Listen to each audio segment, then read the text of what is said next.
ہم ڈٹے ہوئے لوگ. سرکار نے فلاح انسانیت کے لیے جو دوسرا کام کیا نا، وہ لوگوں کو احساس دلایا ہے کہ اگر غلطی ہو جائے تو تم نے بندوں کے سامنے اپنے آپ کو کلیئر نہیں کرنا، تم نے تو رب کے سامنے اپنے آپ کو کلیئر کرنا، اللہ کے سامنے تم نے بچنا ہے کہ میرا گناہ معاف. اور حضور احساس پیدا کرتے تھے. بخاری شریف میں قبیلہ غامدیہ کی اس عورت کا تذکرہ موجود ہے جو خود آئی تھی، کوئی گرفتار کر کے نہیں لایا تھا، از خود آئی. احساس پیدا ہو گیا نا گناہ کا.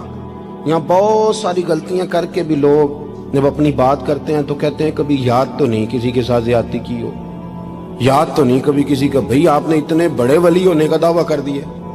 انسان تو انسان رہتا ہے. بڑے بڑے لوگ کہہ گئے کہ یا اللہ اگر انجانے میں بھی بھول گئے ہیں تو ہم سے درگزر فرما. لیکن جب ہم تیار ہی نہیں ماننے کو. حضرت انس بن مالک کہتے ہیں وہ خاتون آئی، کوئی پکڑ کے نہیں لایا، کسی 14 دنوں کے ریمانڈ پہ نہیں اسے منوایا گیا، اسے وہ خود بخود آئی. اور کریم محبوب علیہ السلام کے سامنے جب وہ کھڑی ہوئی تو اتنے درد سے میں نے کم لوگ روتے دیکھے ہیں جس درد سے وہ روئی. عرض کرنے لگی حضور میں غلطی کر بیٹھی ہوں، مجھ سے زنا ہو گیا، مجھے پاک کر دے. تو محبوب کریم علیہ السلام نے فرمایا تو کیسے ثابت کرے گی تو نے گناہ کیا؟ یعنی مجرم کو ثابت کرنا پڑ رہا ہے کہ میں گناہ گار. یہ وہ کمال ہے کہ انسانوں کو احساس ہونے لگے کہ یہاں ہم غلط ہیں. جب اعتراف جرم ہوتا ہے، جب بیماری کی تشخیص ہوتی ہے تو پھر اس کا علاج بھی ہو جاتا ہے. حضرت انس بن مالک کہتے ہیں وہ عرض کرنے لگی حضور میرے پیٹ میں ناجائز بچہ ہے. حضور نے فرمایا جا جب بچہ پیدا ہو تو پھر آنا. وہ 8 ماہ کے بعد آئی تو اس کی گود میں پھول سا بچہ تھا. حضور نے فرمایا واپس جا، جب روٹی کھانے لگ جائے تو پھر آنا. وہ 2 سال 2.25 سال دودھ پلاتی رہی. پھر جب آئی تو بچے کے ہاتھ میں روٹی کا ٹکڑا تھا. کریم محبوب صلی اللہ تعالی علیہ وسلم سے آ کے جب اس نے بات کی تو وہ درد سے روئی، کہنے لگی یا رسول اللہ 3 سال ہونے کو ہیں، میں نے گناہ کیا ہے، میں ساری رات سو نہیں پاتی. حضور تڑپتی، اگر اس حال میں مر گئی تو اپنے رب کو کیا منہ دکھاؤں، مجھے پاک کر دے، میرے حال پہ رحم فرمائے.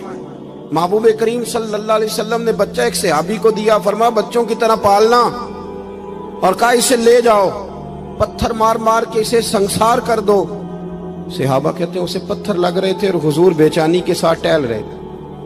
آ کے خبر دی حضور وہ تو وصال کر گئی، انتقال ہو گیا. فرمایا یہاں تک تو بات اس کی تھی. حضرت انس بن مالک کہتے اب محبوب کریم نے صحابیات سے فرمایا اسے غسل دو، کفن پہناؤ، جنازہ تیار ہو جائے تو مجھے خبر کرنا. حضرت انس بن مالک کہتے ہیں غسل ہوا، کفن ہوا، جنازہ تیار ہوا تو حیران ہم تب ہوئے جب میرے محبوب نے فرمایا صفیں بناؤ، میں خود جنازہ پڑھاؤں گا، میں خود جنازہ پڑھاؤں گا.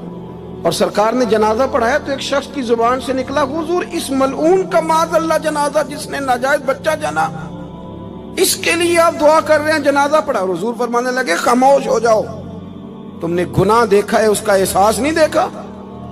تم نے غلطی دیکھی ہے لیکن اس کی توبہ کا انداز نہیں دیکھا.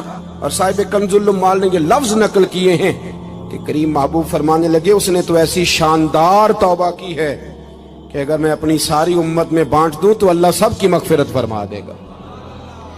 احساس جب پیدا ہو جاتا ہے نا اپنے دل کے اندر کہ یہاں میں غلط ہوں. ان العبد اذا اعترف ثم تاب تاب اللہ علیہ او کما قال نبی صلی اللہ علیہ وسلم، رواہ مشکات.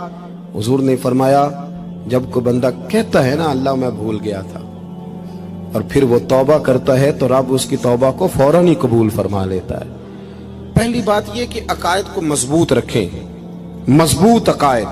اور یہ جو آج کل ایک اور ماحول چل رہا ہے، کو تھوڑا ادھر کو تھوڑا ادھر، عقائد وہی درست ہیں جن کی تشریح شیخ عبدالحق محدث دہلوی نے فرمائی. عقائد وہی درست ہیں جن کی بابت حضرت مجدد الفسانی لکھ گئے، اور ان سب کو اگر کھلا کر کے بیان کیا تو امام احمد رضا فاضل بریلوی نے بیان کیا. انہی بزرگوں کی باتوں کو کھول کر ہمارے سامنے رکھا. مضبوط عقائد کی زندگی گزاریں. اور دوسری بات اگر کبھی کوئی غلطی ہو جائے پھر اس کا احساس پیدا کریں، پھر اس سے توبہ کریں. تیسری بات جو فلاح انسانیت کے لیے بڑی ضروری ہے وہ یہ ہے کہ تھوڑا احساس پیدا کریں دوسروں کا. میری زندگی میری ذات سے شروع ہوتی ہے. میری ذات سے، میرے سے ہنس کے بولو، میری بات مانو، میرے پیچھے چلو، میرے آرام میں خلل نہ آئے، میری طبیعت کے مطابق. بھئی آپ کی طبیعت کے مطابق چلیں تو پھر تو آپ بہت بڑے خود غرض ہوئے کہ آپ نے صرف اپنے لیے سوچا. محبوب کریم کا کمال یہ تھا کہ حضور نہ دوسروں کا بڑا احساس فرماتے تھے. آپ بخاری مسلم کی وہ حدیث پڑھیں تو حیران ہو جائیں کہ سرکار فرماتے ہیں میں جب نماز کی نیت باندھتا ہوں تو میرا دل کرتا ہے میں لمبی نماز پڑھاؤں.